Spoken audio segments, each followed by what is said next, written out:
અમદાવાદમાં એએમસીની વાહિયાત નીતિનો બોલતો પુરાવો સામે આવ્યો છે।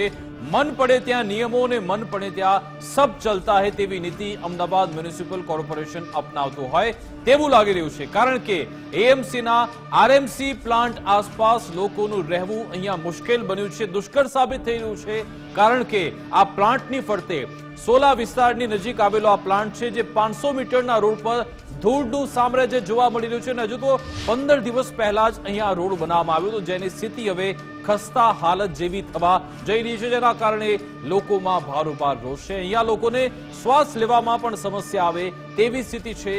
એએમસીના બાબુઓની મનમાનીથી કમિશનરના જ પરિપત્રનો જાણે કે ઓલાડ્યો થઈ રહ્યો છે, કારણ કે પ્લાન્ટમાંથી બહાર નીકળતા વાહનોના ટાયર સાફ કરવા ફરજિયાત છે, છતાં પણ જ્યારે આ પ્લાન્ટમાંથી ત્યાંથી ટ્રક નીકળે છે એના ટાયર સાફ કરાતા નથી। અંતે પછી અહીંયા કોન્ક્રીટનું ધૂળનું સામ્રાજ્ય રસ્તા પર જોવા મળી રહ્યું છે।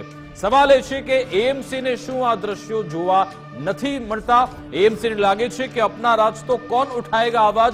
શા માટે કમિશનરના પરિપત્રનો ઉલાડિયો કરી રહ્યા છે અધિકારીઓ? શું મનપાના રીઢા બાબુઓ મનમાની કરવાનો રેકોર્ડ બનાવશે? તે એક સવાલ થઈ રહ્યો છે।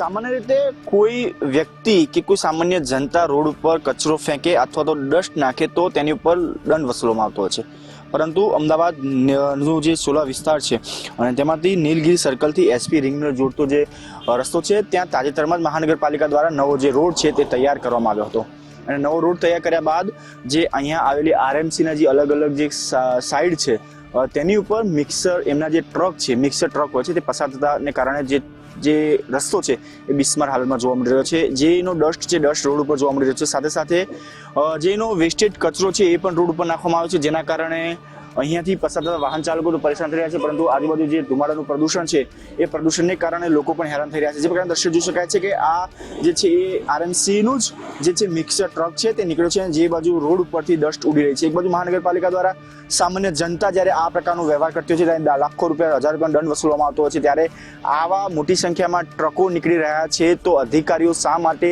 આ આરએમસીનું જે સાઇટ છે ત્યાં જે છે એ દંડ વસૂલવામાં નથી આવતો? કયા અધિકારીની મનમાની હેઠળ અને કયા અધિકારીઓની રાહબારી હેઠળ આ આરએમસીનું જે છે એ આ રીતે બેફામ જે છે ટ્રકો ચલાવી રહ્યા છે અને રોડ રસ્તો જે છે ખરાબ કરવામાં આવી રહ્યો છે?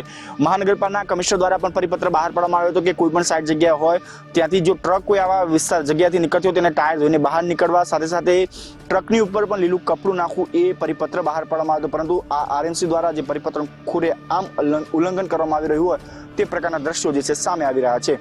કેમેરામેન વિજય પરમાર સાથે રાહુલ ત્રિવેદી, ગુજરાત ફર્સ્ટ, અમદાવાદ।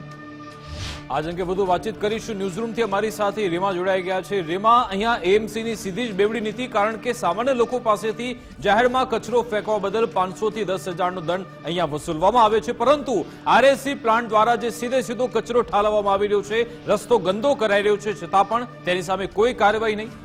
ચોક્કસથી વિકાસ, જો વાત કરવામાં આવે તો રેડી મિક્સનો જે પ્લાન્ટ છે તે સોલા વિસ્તારમાં રેસિડેન્શિયલ વિસ્તારની નજીકમાં આવેલો છે। સામાન્ય રીતે જ્યારે પણ કોઈ બિલ્ડિંગ બનતી હોય તો ત્યાં આ પ્રકારની પરિસ્થિતિ થાય તો લાખ રૂપિયા સુધીનો દંડ છે જે અમદાવાદ મનપા ફટકારતી હોય છે, પરંતુ અહીંયા એ જ પરિસ્થિતિ થઈ ગઈ કે રેસિડેન્શિયલ વિસ્તારમાં સૌથી પહેલા તો આ પ્રકારનો પ્લોટ છે જે કોર્પોરેશને ભાડે આપ્યો છે અને ત્યાંથી જે ડમ્પરો નીકળે છે, જે મિક્સરો નીકળે છે, તે મોટા પ્રમાણમાં રસ્તા ઉપર કચરો છે તેનો કચરો ઠલવાતો હોય છે, તે પ્રકારની સ્થિતિ છે અને સાથે જ આસપાસના વિસ્તારમાં પણ આ પ્લાન્ટ છે ત્યાં કચરો મોટા પ્રમાણમાં જોવા મળ્યો।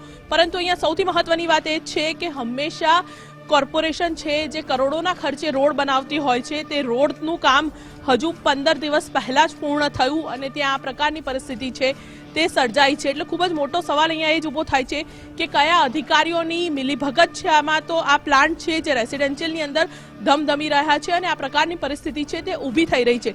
ક્યાંક પ્રજાના પૈસાનો પણ વ્યય થતો હોય તેવું લાગી રહ્યું છે। તે કેવું ખોટું નથી, કારણ કે કરોડો રૂપિયાના ખર્ચે આ એસપી રિંગ રોડથી લઈને હાઈકોર્ટનો આ જે નવો રોડ છે જે 15 દિવસ પહેલા જ જેનું કામ પૂર્ણ થયું, અત્યારની ત્યાં પરિસ્થિતિ એવી છે કે તમે જાઓ તો તમને એવું લાગે કે તમે ગામડાની અંદર આવી ગયા છો। આરસીસીનો જે ડામરનો રોડ બનેલો છે તે નથી બન્યો, સાથે જ જો આ પ્રકારના ટ્રક છે તેના માટે એક ખાસ આરસીસીનો રેમ્પ બનાવવાનો હોય છે, ત્યાં તેના ટાયર્સ છે તેને ક્લીન કરવા પડતા હોય છે, અને જો આ પ્રકારના મિક્સચર હોય તો તેમાંથી પણ આ પ્રકારેનું કોઈ પણ જે મિક્સ કરેલું જે રેડી મટીરિયલ હોય છે તે રોડ ઉપર ન પડે તેનું પણ ધ્યાન રાખવામાં આવતું હોય તેવી નિયમ છે જે કોર્પોરેશન તરફથી તેનો એક પરિપત્ર કમિશનર દ્વારા બહાર પાડવામાં આવ્યો હતો. પરંતુ આ તમામ નિયમો છે જે સામાન્ય જનતા, સામાન્ય લોકો, અન્ય નાગરિકો માટે, પરંતુ ક્યાંક કોર્પોરેશનના જ અધિકારીઓની મિલીભગતથી આ પ્રકારના પ્લાન્ટ છે જે સોલાની અંદર ધમધમી રહ્યા છે અને સ્થાનિકોને રહેવું પણ ત્યાં મુશ્કેલ બન્યું છે તે પ્રકારની સ્થિતિ છે જે સર્જાઈ છે. જી બિલકુલ આભાર રીમા, તમામ જાણકારી આપવા બદલ, અમારી સાથે જોડાવા બદલ. તો કોર્પોરેશનના અધિકારીઓની મિલીભગતથી શું આ સ્થિતિ સર્જાઈ છે? એક મોટો સવાલ. આમાં ઘણી બધી બાબતો જોડાયેલી છે. એક તો જે રસ્તો બનાવ્યો છે 15 દિવસ પહેલા જ આ રોડ તૈયાર થયો અને તેને નુકસાન પહોંચાડવામાં આવી રહ્યું છે, એટલે કે જનતાના પૈસાનું અહીંયા આમદણ થઈ રહ્યું છે. બીજી સૌથી મહત્વની બાબત છે કે એક પરિપત્ર છે કોર્પોરેશનનો, પોતાનો તૈયાર થયેલો પરિપત્ર છે, તેનો પણ અહીંયા ઉલાડ્યો થઈ રહ્યો છે. છતાં પણ આ આરએમસી પ્લાન્ટ સામે કોઈ કાર્યવાહી કરવામાં નથી આવી રહી. કેમ? શું આમાં પણ કોઈ મિલીભગત છે? આરએમસીના જે પ્લાન્ટના જે કરતા આડતા છે તેમની સાથે કેટલાક અધિકારીઓ શું સાંઠગાંઠ કરી લીધી છે? તે એક સવાલ છે. બીજી સૌથી મહત્વની બાબત કે સામાન્ય લોકો જ્યારે રસ્તા પર કચરો ફેંકવાની વાત આવે ત્યારે તેમની પાસેથી હજારોનો દંડ વસૂલવામાં આવે છે. કેટલાક કિસ્સા તો અમે જોયેલા છે કે જેમાં જો દંડ ન ભરાય તો પછી કોર્ટ સુધી પણ આખો મામલો પહોંચી જતો હોય છે. પરંતુ આ કિસ્સામાં તો આખો રસ્તો ખરાબ કરવામાં આવી રહ્યો છે.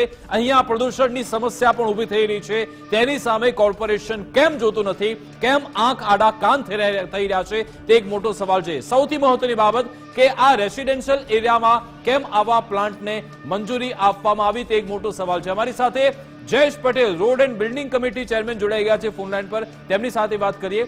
જયેશભાઈ, આ સોલા વિસ્તારમાં જે આરએમસી પ્લાન્ટને મંજૂરી તો આપી બરાબર છે, પરંતુ આ કોઈ નિયમોનું પાલન થતું નથી. ચારે બાજુ ધૂળનું સામ્રાજ્ય, કોન્ક્રીટનું સામ્રાજ્ય.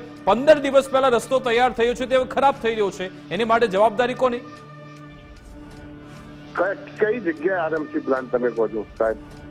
સોલા વિસ્તારની નજીક આવેલો આ પ્લાન્ટ છે જેને તમે દ્રશ્યો ગુજરાત ફર્સ્ટ પર જોઈ શકો છો. તો હું અત્યારે બહાર છું સાહેબ. આ તો પેલા ભાઈએ મને કીધું ગુજરાત ફર્સ્ટ માંથી બોલું છું એમ કઈ તમને ફોન આપી દીધો. પરમિશન આપવાનું કામ અમારું થોડું હોય સાહેબ. આ જે રોડ બન્યો છે તે હવે તૂટી રહ્યો છે કારણ કે ડમ્પર પસાર થઈ રહ્યા છે, ત્યાં કોન્ક્રીટ સતત પડી રહી છે. 15 દિવસ પહેલા જ રોડ તૈયાર થયો છે. હું તપાસ કરાવી લઉં. ચલો સાહેબ. બિલકુલ. શું આ આરએમસી પ્લાન્ટની જગ્યા બદલવામાં આવશે સાહેબ? એ પ્રાઇવેટ હોય છે સાહેબ. અમારો કોર્પોરેશનનો પ્લાન્ટ ના, કોર્પોરેશને જગ્યા ભાડે આપી છે, પ્રાઇવેટ નથી. કોર્પોરેશને જગ્યા આપેલી છે. હું તપાસ કરી લઉં. અચ્છા, આમાં કોઈ પેનલ્ટી તમે કરશો ખરા? આ જે અહીંયા કામગીરી કરવામાં આવી છે તેને લઈ જો પહેલા તપાસ કરી મને જોવા તો દો, પછી પેનલ્ટી થવાની હશે તો કરી દઈશું. બિલકુલ. આભાર અમારી સાથે જોડાવા બદલ, વાતચીત કરવા બદલ. તો રોડ એન્ડ બિલ્ડિંગ કમિટીના ચેરમેન કહી રહ્યા છે કે આ વિસ્તાર વિશે મને હાલ ખ્યાલ નથી, પરંતુ સાહેબ તમે ગુજરાત ફર્સ્ટ જોઈ લો અને તમે કહ્યું છે અમને આશા છે, અપેક્ષા છે કે તમે આ અહેવાલ જોઈને પછી ત્યાં જે જવાબદાર લોકો છે તેની સામે કાર્યવાહી કરવામાં આવશે. અહીંયા અવાજ એ પણ ઉઠી રહ્યો છે કે આ આરએમસી પ્લાન્ટને હટાવી દેવો જોઈએ, કારણ કે સીધો જ અહીંયા લોકોના સ્વાસ્થ્ય સાથે ચેડા થઈ રહ્યા છે, પ્રદૂષણની સમસ્યા આવી રહી છે અને જે રસ્તો છે આખો ખરાબ થઈ રહ્યો છે. કરોડોના ખર્ચે બનાવેલ આ રસ્તો અત્યારે ખરાબ થઈ રહ્યો છે, જેથી પ્રજાના પૈસાનું આંધણ કરવામાં આવી રહ્યું છે.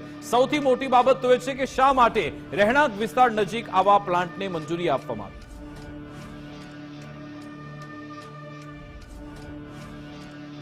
તમારી વિશેષ રજૂઆતનો બસ આટલું જ. આપ જોતા રહો ગુજરાત ફર્સ્ટ ન્યૂઝ. નમસ્કાર.